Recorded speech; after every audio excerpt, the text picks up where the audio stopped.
Elias lived under his son Vitor's roof, but its luxury was only a shell.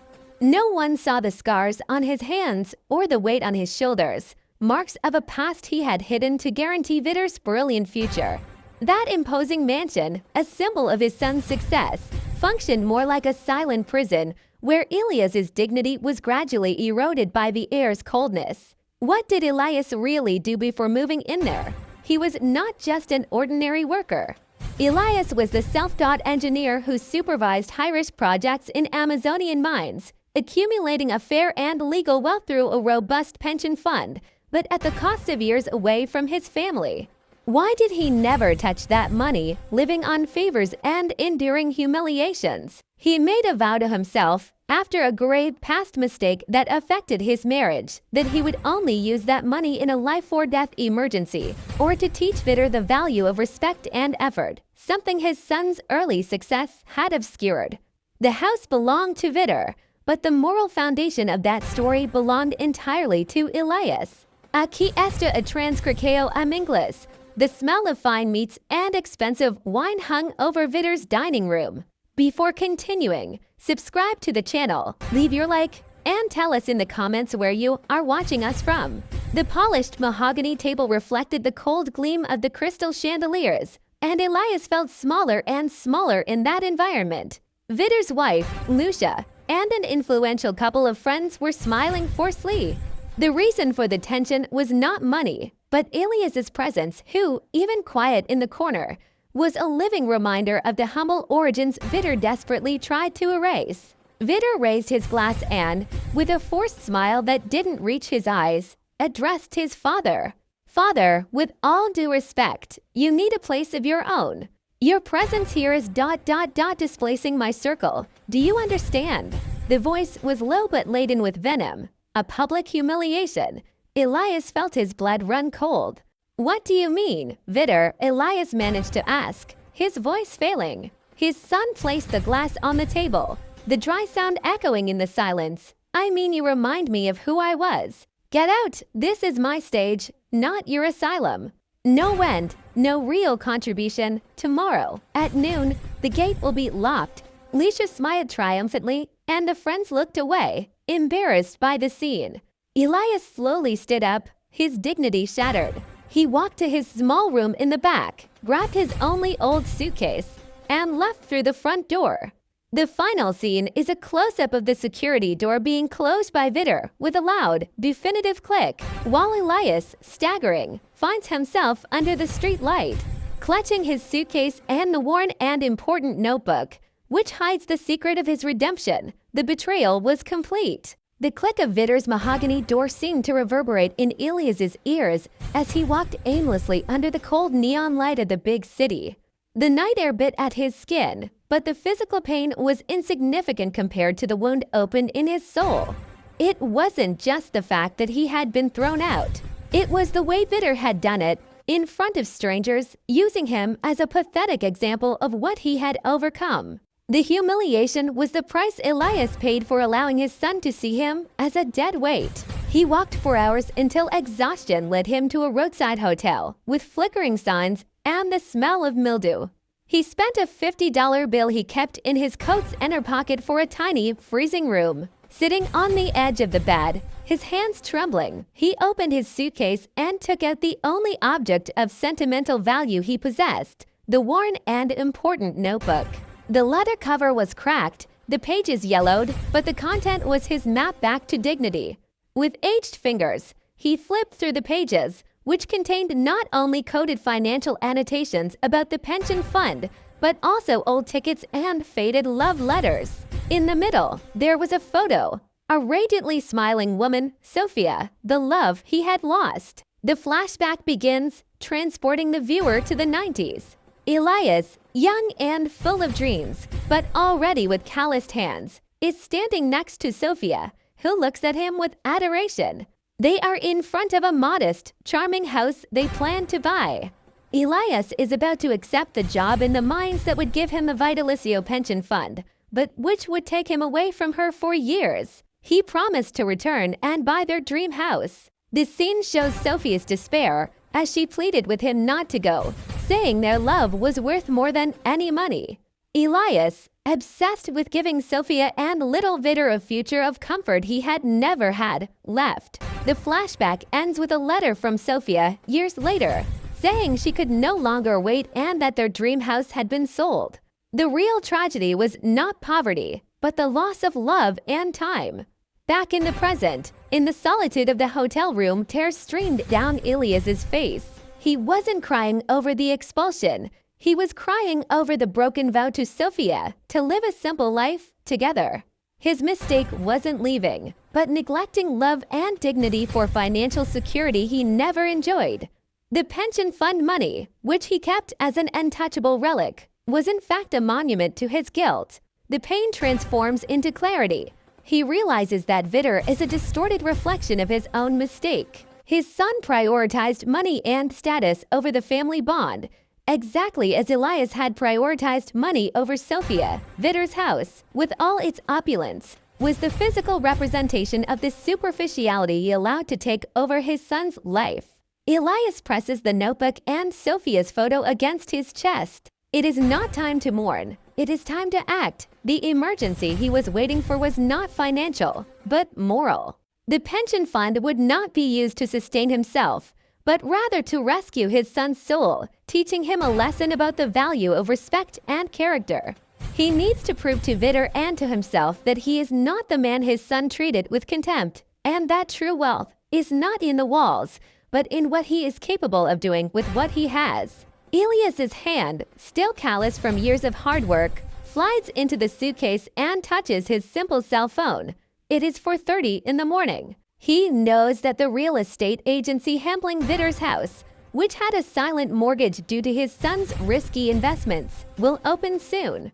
The turnaround needs to be immediate. The response to the outrage must be delivered the following morning. He dials the number of the only lawyer he trusted, an old friend who treated him with respect, and whispers into the phone, "I'm ready. I want you to buy Vitor's house for me, no matter the cost." The rescue of dignity was underway, driven by the memory of lost love and the urgent need to correct his son's character. The cold night, the memory of Sophia, and the recent humiliation acted as a catalyst for the most audacious action of his life. The call to the lawyer, Dr. Arnaldo, was short and to the point. Elias knew the morning would be a race against time and against Vitor's coldness. He got up from the narrow hotel bed, his determination now stronger than his exhaustion. He needed air, he needed coffee, but most of all, he needed a purpose that transcended revenge. The lesson he wanted to teach Vitor could not be stained by pettiness. It had to be tempered by generosity, the value his son had forgotten. Elias left the hotel just before sunrise, the gray morning light painting the empty streets. He walked towards a simple diner, far from the glamour of his son's area, a place that reminded him of the life he and Sophia had planned. It was there at the establishment's entrance that chance, or fate, made him stop. Sitting on the steps of the entrance, wrapped in a thin blanket, was a young woman, Catarina. Beside her, sleeping soundly in a stroller covered by a shawl, was her baby, little more than a newborn. Catarina's eyes were red, not just from fatigue, but from contained desperation. Elias recognized in her a poverty that was not just of possessions, but of hope. It was the kind of vulnerability he and Sophia had worked so hard to avoid. Elias paused. He could have walked right past, focused on his urgent real estate mission. But the memory of Sophia, who always defended the weakest, and the notebook he still held firmly, stopped him. He approached slowly. "The coffee shop is about to open," Elias said, his voice hoarse. "You're cold, and the baby." Catarina looked up, startled, ready to defend herself. "We're fine, sir. Just waiting, just waiting for the day to get light." She avoided his gaze. Elias sat down next to her, without invading her space. He didn't ask about her husband, nor why she was there.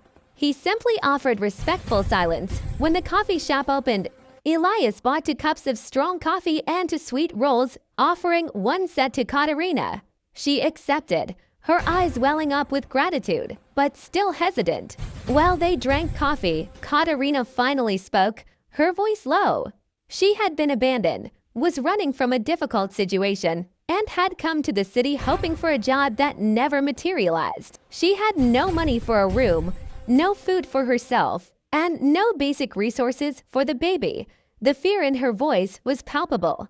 Elias listened to every word, and her story disarmed the armor of anger he had built up against Vitor. He took out the notebook and, with the hand that would sign the purchase of millions, took out a significant amount of cash he was carrying for initial expenses, money he would miss in the next few hours of bureaucracy. "Look," Elias said, extending the bills. "This is not charity. It's an investment. Use it for a clean room for a week, for food, and then use it to start over. Promise me you will fight for this baby." Catarina looked at the money, then at Elias, in shock. It was more than she had seen in months. I can't accept so much. I have no way to repay you." Elias smiled, a genuine smile that hadn't appeared on his face in a long time. "The repayment is simple. Don't forget who you are. And never let material poverty steal your dignity. That is the lesson you need to give me today." The scene of generosity was a dramatic contrast to Vitor's pettiness the night before. Elias, the humiliated homeless man, offered salvation to a complete stranger, while Vitor, the successful businessman, had thrown him into the street. This act of generosity not only reaffirmed Elias's noble character, but also solidified his motivation. The stored money should not be a burden, but a tool to correct injustices, starting with his own son's heart. With his soul renewed and his purpose redefined by Catarina's silent gratitude, Elias quickened his pace toward the bank and Dr. Arnaldo's office. He needed everything he had left for the main mission, but he knew that the small sacrifice made at dawn had secured a moral victory worth more than any house. He was ready for the real estate battle that would unfold before the sun reached its highest point in the sky. The purchase of Vitor's house was no longer revenge. It was the proof that character prevails over capital. The morning advanced at a frantic pace. Dr. Arnaldo, along with his legal and financial team, transformed the office into a high-level operations center. The objective was clear: to execute the purchase of Vitor's house, liquidating the pending mortgage with Banco Atlas before Vitor had a chance to renegotiate the debt or, worse, before he could boast about his father's expulsion. Elias was in the conference room observing the professional dance of the lawyers. He was wearing a simple but well-tailored suit that Arnaldo had provided him. The clothing, although new, did not change his essence but reinforced the silent authority he had rediscovered. He was no longer the humiliated father. He was an investor with a moral purpose. The transaction was complex, but the urgency of Banco Atlas was Elias's greatest ally. Vitor, in his arrogant negotiations, had underestimated the institution's deadline and patience. When Arnaldo's offer arrived, a cash payment, covering the principal and interest of the mortgage, guaranteeing the immediate liquidity the bank needed, the decision was swift. Banco Atlas was not interested in Vitor's family feelings. It was interested in closing the risk account. Around 11 a.m., Arnaldo received confirmation. The contract for the assignment of the debt and the subsequent transfer of possession to holding Elias Investimentos, a name created ad hoc to maintain anonymity, were signed. Vitor's house was, legally, Elias's. The process of executing the purchase was a masterpiece of legal discretion. Arnaldo's team worked to ensure that all documents were electronically filed at the city's real estate registry office, stamping the change of ownership. Silence was crucial. The news could not reach Vitor's ears through official channels before Elias could deliver it personally. While the paperwork dried, Elias looked out the window, feeling a bittersweet mixture. He felt no joy from possession, but a strange peace from having used the legacy of his sacrifice to confront arrogance. He remembered Catarina, the single mother on the street, and realized that the true reward was not the property, but the reaffirmation of his values. Arnaldo approached Elias with a tired but victorious smile. "Congratulations, Elias. The deed is registered. At 11:45 a.m., your son, Vitor's, property is yours. The next step is the formal notice. We need a bailiff to accompany the notification. Elias shook his head. No, Arnaldo, no bailiff. This is a family matter. Even though he acted completely professionally during the expulsion, I will deliver the notice myself. But I need an authenticated copy of the ownership documents and a formal eviction notice dated today, which I will hand to him. The lawyer hesitated. Elias, the risk of confrontation is high. The confrontation is necessary, Elias replied, his eyes steady. He needs to understand the seriousness of what he did, not through the law, but through the inversion of power. He needs to look at the father he humiliated and see the man he failed to become. I want him to look me in the eyes. I read the order. Arnaldo agreed, understanding that Elias's mission was more pedagogical than punitive. Within minutes, a courier delivered the folder with the ownership documents and the duly signed eviction notice. The clock read 12:30 p.m. Elias's expulsion had occurred the previous night. The purchase of Vitor's house was concluded the next day. The stage for the climax was set. Elias picked up the folder, put on his coat, and left the office with the sole purpose of giving the lesson of his life to the son who had betrayed him. The homeless man of the night before was returning home, but now, as the silent owner. The silence in the living room was suffocating, broken only by Vitor's ragged breathing. He dropped the ownership documents onto the floor as if they were on fire. His eyes, once full of arrogance, were now filled with tears of humiliation and incomprehension. He could not reconcile the homeless man he had dispatched with the cold, effective businessman who was sitting on his sofa. Father, why all this staging? You ... You ruined everything, my reputation, my credit, my future. Vitor shouted, his voice choked, pointing at the ownership stamp. Elias stood up and faced his son, not with anger, but with profound sadness. Ruined? You think I ruined things? Vitor, you ruined yourself when you decided that a man's worth was measured by the square footage of his house, not by his character. You threw me onto the street out of shame because I was a reminder of the sacrifice. That isn't being a successful businessman. That is being ungrateful. Elias walked to the window, observing the immaculate garden. You asked me where this money came from. It came from the Black Eagle Mining Company, from the pension fund I accumulated during the years I spent away losing Sophia because I was obsessed with giving you what I never had. I traded my happiness for your security. And how did you repay me? With contempt. The flashback returns quickly, showing the young Elias in the mines, dirty, alone, looking at Sophia's photo in the notebook. The image is juxtaposed with the scene of Vitor, in his immaculate luxury, rejecting his father. I bought this house, Vitor, Elias continued, turning back to face his son, not to punish you, not to keep it. I bought it to teach you the value of having a roof over your head and, more importantly, the value of respect. I didn't become a cold businessman to get revenge. I became the owner to dismantle your illusion that money solves everything. Vitor sat on the floor, his head in his hands. The realization hit him. The father he despised was, in fact, much smarter, wealthier, and infinitely more dignified than he was. What happens now? Vitor asked, his voice that of a frightened boy.